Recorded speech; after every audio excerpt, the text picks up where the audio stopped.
Sa chapter 24, basahin natin. Now therefore, fear the Lord and serve Him in sincerity and in faithfulness. Ito yung sinabi ni Joshua sa 15, But as for me and my house, we will serve the Lord. At dito naman sa chapter 18, ganito yung sinasabi. Ito maganda to. Therefore, we also will serve the Lord, for He is our God. Diba ang ganda nito? Therefore, we also will serve the Lord, for He is our God.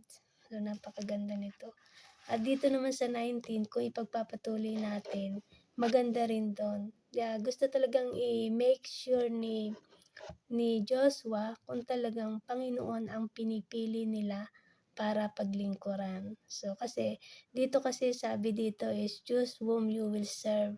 Yung bang Diyos-Diyosan o yung living God, yung tunay na Panginoon. Kasi sabi dito sa chapter 19, the Lord is very jealous.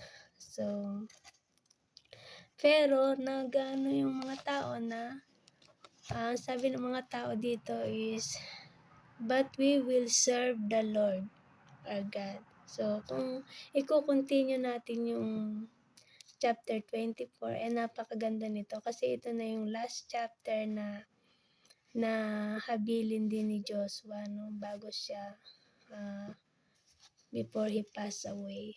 So, yun lang at magandang gabi.